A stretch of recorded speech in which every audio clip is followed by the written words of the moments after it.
I choose ATL. Thank you for joining. Hello, everyone. We're about to talk to an alumni of ComfiArt that was part of our Design and Muse last year in 2019.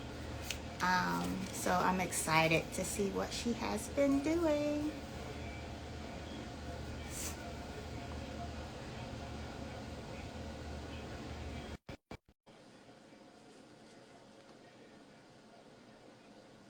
Hi. Hey, what's up? I know. How are How are you? you? Oh my God, it's so good to see you. I know, it's so good to see your face. No. You look so Oh, beautiful. thank you. You do too. How have you been? You know, ups and downs Mm-hmm. for sure. Lots of Yeah. ups and downs. Yeah. But overall, trying to stay positive. Yeah. I School's starting soon, I so know I want to talk to you about all of yeah, that. so much to say about that. So much. I think a lot of people that have kids, I have a daughter, Yeah, yeah. and I would love to know how you feel about that. I know that's like not art or whatever, but I think it's No, really good. It's life. it's And life. It's a big part of my it is life. a big So. part of your life. And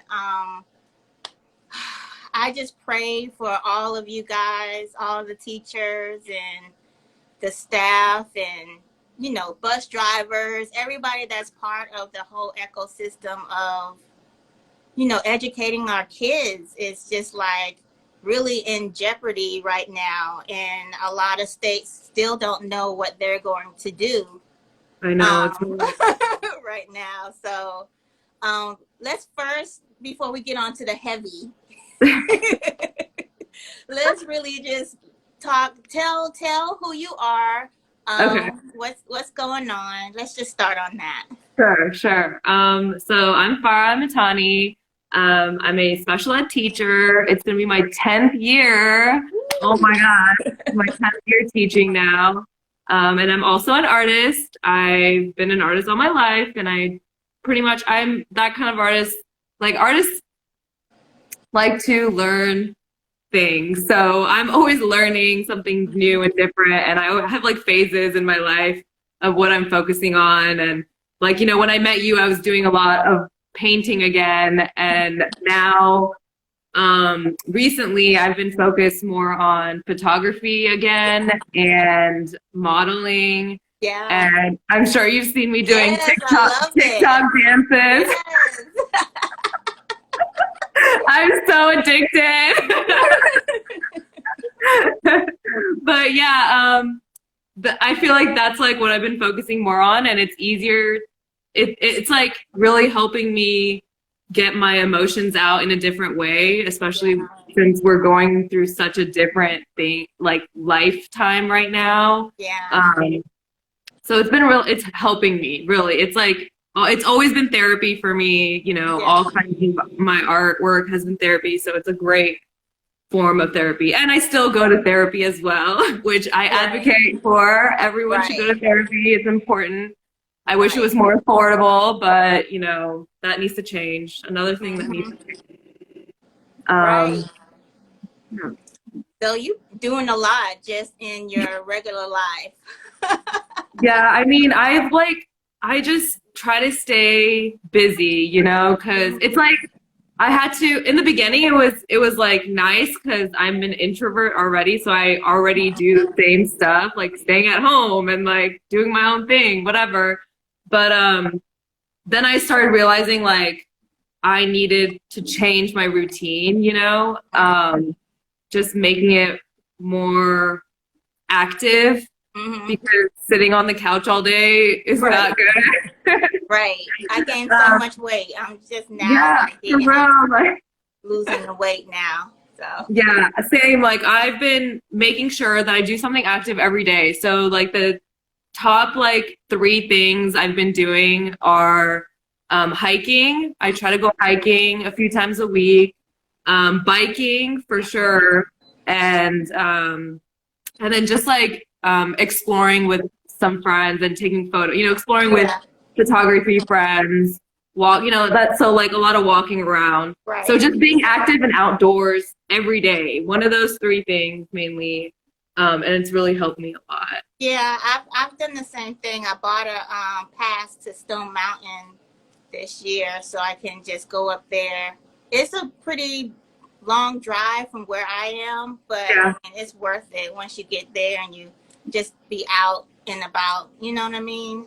Yeah, being in nature. I miss Atlanta hikes. That was the best. Yeah. Like, I miss Atlanta. This is so nice to like talk to you and just still be a part of Atlanta in some way, Yeah. I feel like it's a second home and always will be. Yeah, for sure. And I'm still, I started doing, in Atlanta, I was doing ComfiArt Friday Mm-hmm.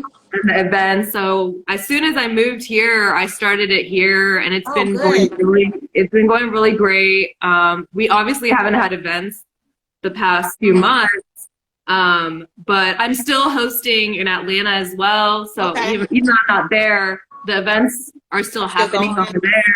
Yeah, and like shout out to all my FAF, ATL artists. They're helping me like keeping it going, Oh, that's really good. I was going to ask you about that. How was the transition moving, and what was the art culture like?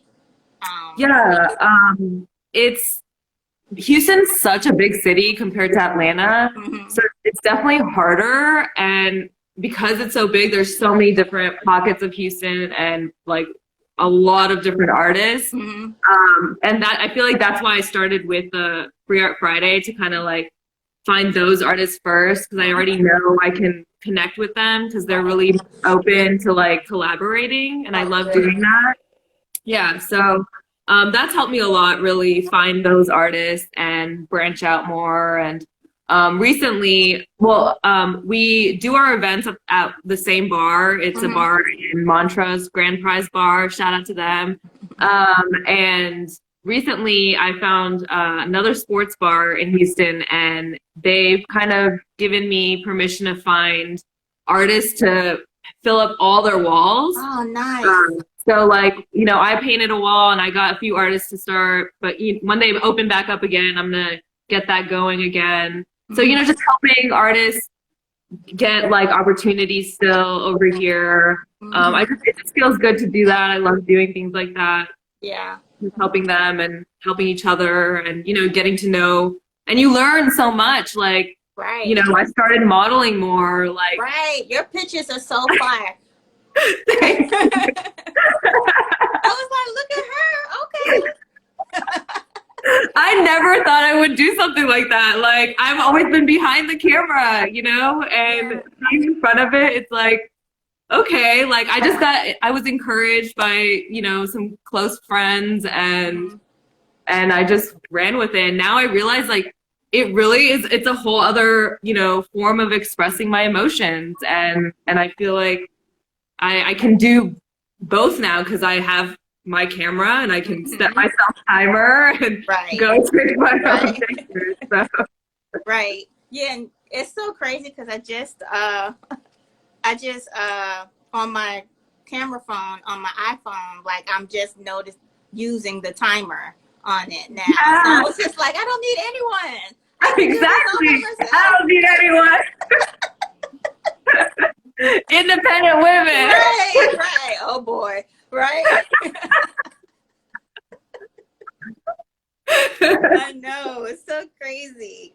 So I do want to know, like, you've done a lot. So what is your dream project that you want to do, or have you begun it because we've been on downtime?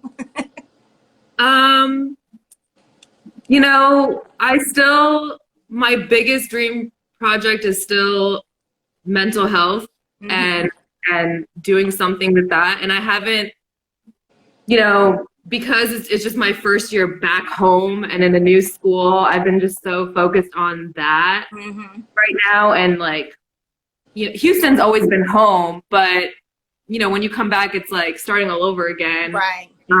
So I haven't like focused on like big idea projects yet. More just creating right now, what I can and what I feel during this time.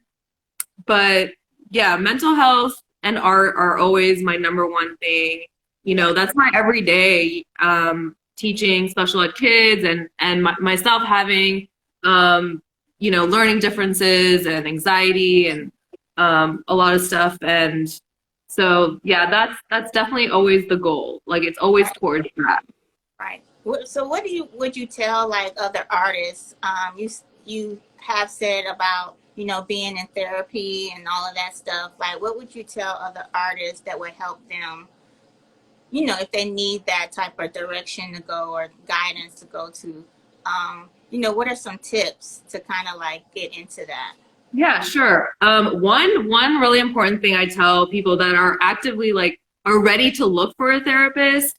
One huge thing I recommend is don't give up on the first therapist. Like it's a relationship, you know, you might not click with the first person you meet, or, you know, you have to give it a few sessions to see if that person's right for you, just like any other relationship. And sometimes people give up after just doing it with one person. They're like, nope, they're not going to understand me. And like, there's so many people out there, just like, you know, when you're trying to like date someone, there's so many people out there. It's the same thing. There's so many therapists out there. So like, don't give up you know, don't give up that easily. And if you can't do that, because I know, you know, it's not as affordable. I definitely recommend doing things like meditation, mindfulness. You know, how I start my day every morning, even with my kids, and I have it right here. I use my meditation bowl. Oh, nice. And yeah, and like I use that even to start my class every single morning, even on Zoom, like even online teaching, we like start the day with that and take deep breaths, you know, and kind of talk about like positive things to look forward to in the day, reading positive affirmations and trying to open up to the people that you really trust. Like, it's okay to feel every feeling. Like you don't have to be happy all the time. And people feel that like pressure to just be happy all the time. It's okay to say I'm not happy. Exactly. It's okay not to be okay. It's important. We're human. We have all these emotions for a reason. It's okay to express that, you know? Right. That is so cool that you said that. And I think that's one of the things that I've noticed that I have to do more with my daughter because of the circumstances. And she's been like sometimes like acting out a little bit. So my sister, her birthday just passed on last Saturday, and my sister bought her a meditation Barbie that I didn't know that. I know, right? She's dope. That like sits there and it lights up on the chest, and it gives like probably 3 or 4 different I guess meditation things to do with the kid, and it tells you to breathe and tells you to count, and it tells you like affirmations and stuff and everything. So if you have like a little girl, it's kind of like, and that's her favorite, one of her favorite dolls. Like she takes it. I didn't even know that existed. I'm definitely gonna look that up. That's amazing. And like, you know, I have 5th grade this year, but you know, I have teacher friends that have younger kids. So I'm sure it's something you can have in a classroom. Like that's so wonderful. I love that. Yeah. So yeah, check that out since you work with kids. And she likes it. She loves it. She loves it. That's so good. Yeah. I'll see if she can bring it down. Okay, yeah, I'd love to see that. That's so cool. I'm glad like things like that are being created. We need more stuff like that. These kids need it. They are just like, all over the place. Especially now, like being indoors like all the time. Right. Need something. It's so hard.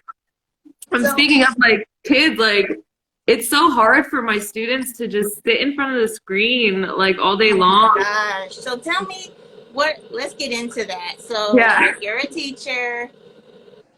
What is Yeah. So Texas talking about? Because I know in Georgia they have announced that they're going to do virtual here, and it's just depending on which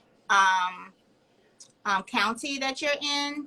yeah. So my daughter goes to North Atlanta school, so they have it where they're going virtual until like 9 weeks, which is around like Christmas time or whatever, and then they're gonna, I guess, let us know if they can come back. Which I don't think they're gonna come back because that's flu season. I Yeah. mean, the spread is gonna be probably a little bit be more higher, cases and all that. So I don't think that they will be going back um, at all until we get the vaccination and I think all of that's that stuff. good.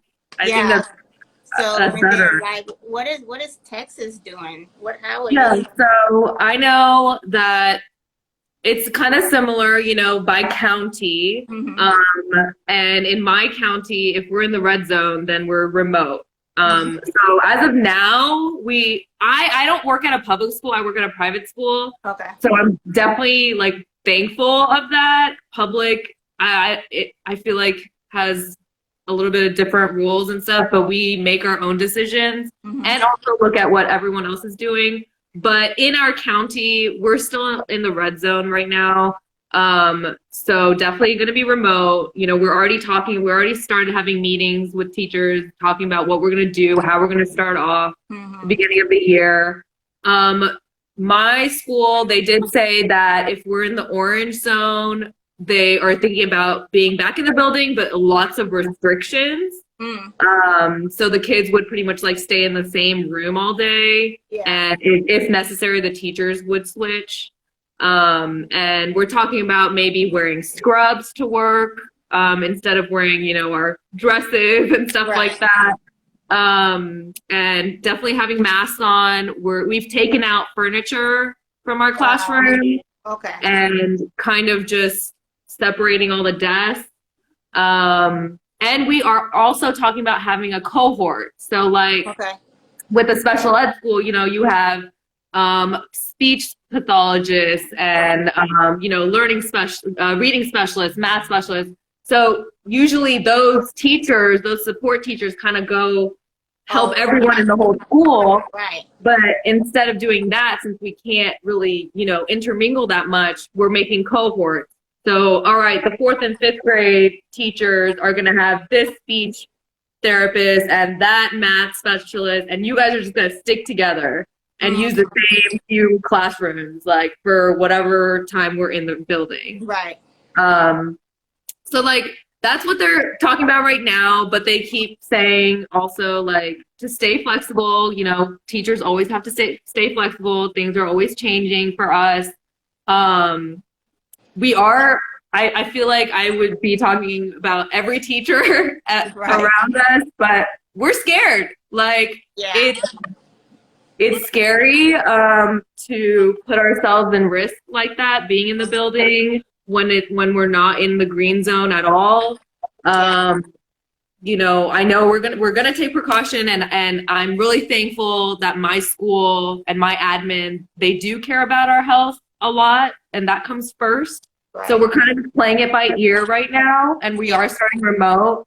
But yeah, it's just really scary. I've already had like a few family members that have had COVID, and my grandfather was one, and like a couple of other close people, and it's really scary. Yeah. It's real, and people don't think it's real. It's still there. My uncle just passed from COVID. I'm so sorry to hear that. Last week. Yeah. So. Yeah. Yeah. Yeah, it's a lot. It's unfortunate that people think it's not real and still don't wear a mask. Like, right. I get so frustrated when they don't wear masks, and I'm like, I don't understand what you don't understand. Yeah, it's just like you're pretty much saying you don't care about a human being's life, or other people. Yeah, you know what I mean. Like I see people, like I was at Chick-fil-A, the other day, and you have these high school kids at Chick-fil-A, you know, working with their mask and all of that stuff, handing your food. But Yeah. then you see people that are waiting for your food at the in their cars, and they're coming out their cars without their mask on. And these are kids, like, you know, like, I don't get it. Like, if you don't want to do it with adults, like, you know, these are not adults, and just being safety around everybody. Just be mindful of just other people. Exactly. I don't know. It's just so so insane. We are really living in crazy, crazy days. I know. It really, but you know, like, it's crazy, but I'm also like, in a way, when I like really reflect about it, I'm thankful that COVID started a quarantine life, because other things have been expressed, like reality has been shown to us. Yeah. Finally, you know, it's like eyes are opening finally. You know, with the Black Lives Matter movement and everything, like it's important that people know these things, and it's, you know, as a person of color, it's frustrating that it's happening now, but it's also like, I'm glad that it's happening now, and I get to be a part of this revolution and fight, you know, for it. And I hope that it just keeps getting better. Right. What do you see, like, with everything going on? Like, what are the type of things that you seen some of your artist friends doing to, like, you know, help with the cause or promote in their own way? I feel like we've started to like help promote Black artists more. You know, especially using social media and working, like, collaborating more with Black artists. Even as a teacher, with a small group of people, we started a new committee in our school called Diversity, Equality, and Inclusion Committee. And, you know, it's all about social justice. So we're making moves in the school as well, which I think is so important, because that's a huge part of education's a huge part of it, you know? Yeah, it's very much so. Yeah, like teaching the right thing, right. You know? Like, come on. Right. Like, history is false. Right. Right. Don't talk about how Columbus came to America. Right. Stop. Stop it. We started reading a book, like, as a committee at work. We started reading a book called, I wrote it down. The Person You Mean to Be, How Good People Fight Bias. And it's all about social justice. So, like, the 9 of us are reading this book right now. And then we're going to start book clubs with the teachers in our school and just have conversations about it, and just be more comfortable with being uncomfortable, you know, kind of just pointing out your feelings and stuff, and being okay with it. Absolutely. For example, like, I ride my bike every day, you know, and in the area I live in, there are houses that are just really, really nice houses, and definitely, like, millionaires, right? And it is majority a white population. And when I ride my bike around, I think I'm a pretty friendly person, and I smile or say hello or whatever, or wave, and I don't get much of a response.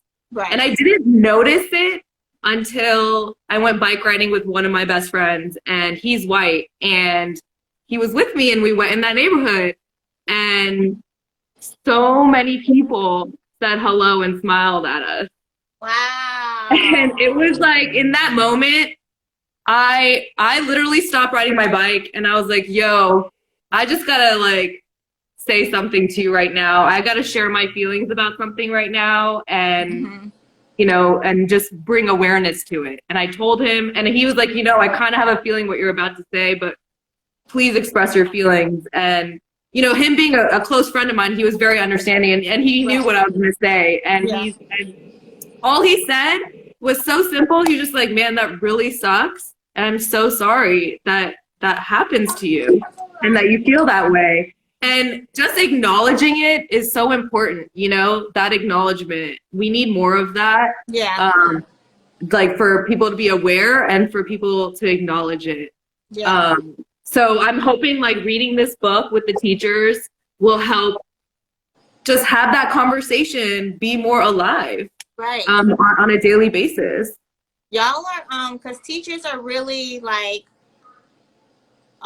role models. Like you remember your teachers that really impact your life throughout your, school career. And you guys have like major power to shape these kids when you're teaching them. And like I said, like I pray for you guys so much because like this spring was rough. Yeah. And I'm sure it was rough for you guys as parents. Like I know it was hard. It was hard for all of us, so new. It was just so new to all of us. Even the technology, like I didn't know what I was doing. I was like, what am I doing? Yep. It was just so crazy. So how, like, I don't know if I know there's like arts and stuff like that. So how are people translating the art for kids online when they do the extracurricular activities and stuff? Yeah. Well, so I teach English and science, but I always incorporate art in my classroom, right? So the way I did it was I made a whole unit of poetry and photography. Nice. And, because I've been focusing on photography myself, I was like, I'm going to do something that's going to be fun for me. If it's fun for me, it's going to be fun for them, which is always like my motto. Like, if I'm not having fun, they're not having fun, So we read this book called Love That Dog. And if you've not read it, you should. It's a great, like, it's a book. It's a novel that's written in poetry form. Oh, nice. And it's really short. Love That Dog. Love That Dog. Yeah. And then there's a sequel called Hate That Cat. But it's like really just, it's written in poetry form. And so we read that. While we read that, we learned about different styles of poetry and, wrote poetry. And instead of just writing it, I had them also recite it using like Seesaw. I don't know. We use Seesaw. Yeah, I use Seesaw, sure. So, like posting things on Seesaw.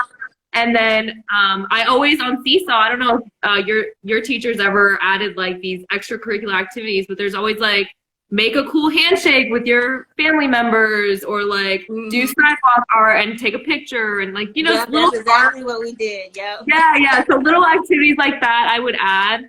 And then photography, I would teach them about either a concept or a photographer or an artist and then have them recreate it in their own way. Okay.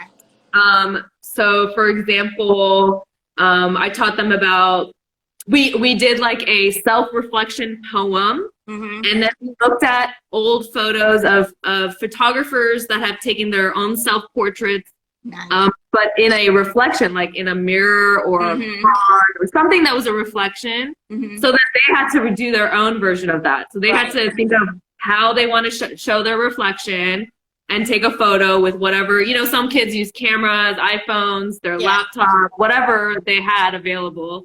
And then they wrote a self-reflection poem. So they reflected in the beginning of the year and they reflected on how they feel now and how they've grown. So, it's kind of adding language arts with the arts. But it was easy to do it over Zoom because then we would share our screen and read the poem and show the photo. So it was like, and then we talked about, how they took their photos and where they went, like, just my backyard, because you can't go very many places. Just kind of like giving a tour of their home and stuff like that. But that's kind of what I did overall with those, from March to May. It was like a lot of photography. So I'm not sure what I'm going to do yet when school starts. Right. I'm in the process of turning my brain back on. Right. But we are, because I'm in this new committee at school, I'm in charge of the arts and activities. Okay. So I know one thing I want to do is, one thing I have started doing is collecting a group of Houston creatives. Okay. Who I already have a list of maybe like 15-ish people who are willing to, they are all people of color, and they all want to share their story. So, you know, sharing just their Houston experience and how art has helped them. So that way I'm bringing that, you know, the Houston art and culture and diversity into our school in that way. Nice. And That is yeah, so so powerful. I hope it So works great. I out. might have to steal that. Because I'm currently on the committee for the PTA for my daughter's school, and they're looking for stuff like that. So that would be You should dope. totally do that. Like, Yeah. get the ComfiArt crew, Right. and like seriously, I think it's important for them to learn reality. Like, this is what, when you step out of this school world, this is what's out there. Hear other people's stories, you know, and let them share their struggles. Right now with how life is. So Right. I think it's very important. That's powerful. Oh my goodness. So we're coming up for our big event, Design and Muse. This year, we're just doing it one time this year. And we're doing it virtually. And I'm super excited about it and super like scared at the same time, because it's just like on a whole new level and whole new platform and all that stuff. And so one of the things that I wanted to start asking the artists that I interview with is like, what is your color experience, especially as a woman of color? I know. It's deep, huh? Yeah. Like, where do I start? Well, one, as a woman, sometimes I don't know if someone is interested in my art or just me as a woman. And that part really sucks. It's really, really hard. But I just keep doing me, you know, and I don't really care about what other people think, because when you do, you become miserable yourself. So that's important to remember. As a person of color, so it's like one big reason why I do the free art Friday is because I can bring in so many people that are just diverse. Whereas events around the city sometimes that are more paid events and have sponsors, unfortunately, it's not as diverse, and it's hard to even get my foot in that door if I wanted to. But do I want to really? I don't know. I don't think I do. I'd rather just do my own thing and make it more included, you know, inclusion and equality. It's hard, but I try to just remember that this is my journey, and whoever wants to be a part of it, whoever wants to listen to it, whoever wants to watch it, whoever wants to feel it, whatever they want, they can do that. That's them, you know? But this is my journey, and I'm just going to continue my journey. And that's just it. And that's what I just keep reminding myself. Right. My mom just yelling in the background. Mom, you just yelling in the background. God. Swearing in the background. God. What's going on, guys?